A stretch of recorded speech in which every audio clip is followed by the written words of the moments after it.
Corduroy.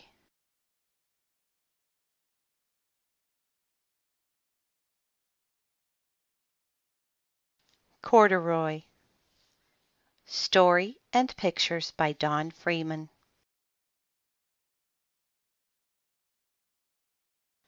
Published by Puffin Books. Copyright 1968.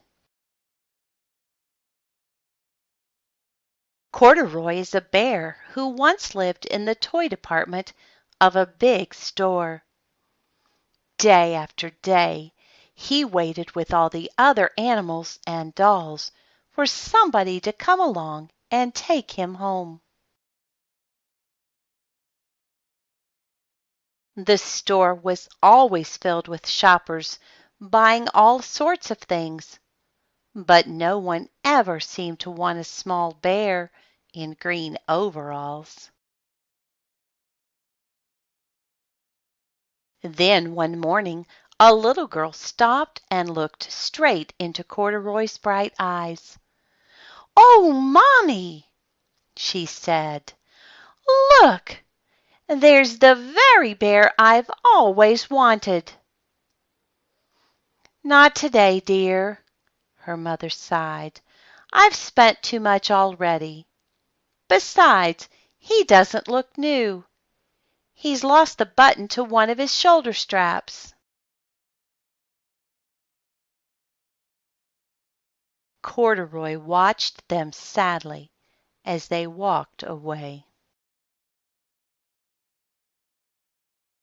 "I didn't know I'd lost a button," he said to himself. "Tonight I'll go and see if I can find it." Late that evening, when all the shoppers had gone, and the doors were shut and locked, Corduroy climbed carefully down from his shelf and began searching everywhere on the floor for his lost button. Suddenly he felt the floor moving under him. Quite by accident he had stepped onto an escalator, and up he went. Could this be a mountain? He wondered. I think I've always wanted to climb a mountain. He stepped off the escalator as it reached the next floor, and there, before his eyes, was a most amazing sight. Tables and chairs and lamps and sofas and rows of beds. "This must be a palace," Corduroy gasped. "I guess I've always wanted to live in a palace." He wandered around, admiring the furniture. "This must be a bed," he said. "I've always wanted to sleep in a bed." And up he crawled onto a large, thick mattress. All at once he saw something small and round. "Why, here's my button!" he cried, and he tried to pick it up. But, like all the other buttons on the mattress, it was tied down tight. He yanked and pulled with both paws until pop!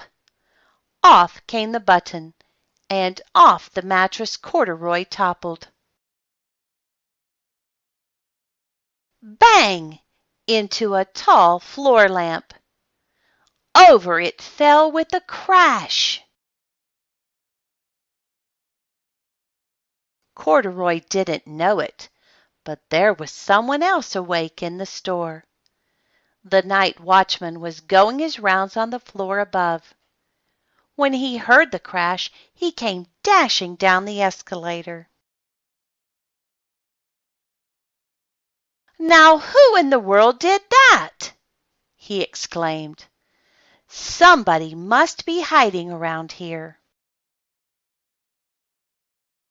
He flashed his light under and over sofas and beds until he came to the biggest bed of all. And there he saw two fuzzy brown ears sticking up from under the cover. "Hello!" he said. "How did you get upstairs?" The watchman tucked Corduroy under his arm and carried him down the escalator and set him on the shelf in the toy department with the other animals and dolls. Corduroy was just waking up when the first customers came into the store in the morning. And there, looking at him with a wide, warm smile, was the same little girl he'd seen only the day before. "I'm Lisa," she said, "and you're going to be my very own bear. Last night I counted what I've saved in my piggy bank, and my mother said I could bring you home." "Shall I put him in a box for you?" the saleslady asked. "Oh, no, thank you," Lisa answered, and she carried Corduroy home in her arms. She ran all the way up 4 flights of stairs into her family's apartment and straight to her own room. Corduroy blinked. There was a chair and a chest of drawers. And alongside a girl-sized bed stood a little bed just the right size for him. The room was small, nothing like that enormous palace in the department store. "This must be home," he said. "I know I've always wanted a home." Lisa sat down with Corduroy on her lap and began to sew a button on his overalls. "I like the way you are," she said, "but you'll be more comfortable with your shoulder strap fastened." "You must be a friend," said Corduroy. "I've always wanted a friend." "Me too," said Lisa, and gave him a big hug.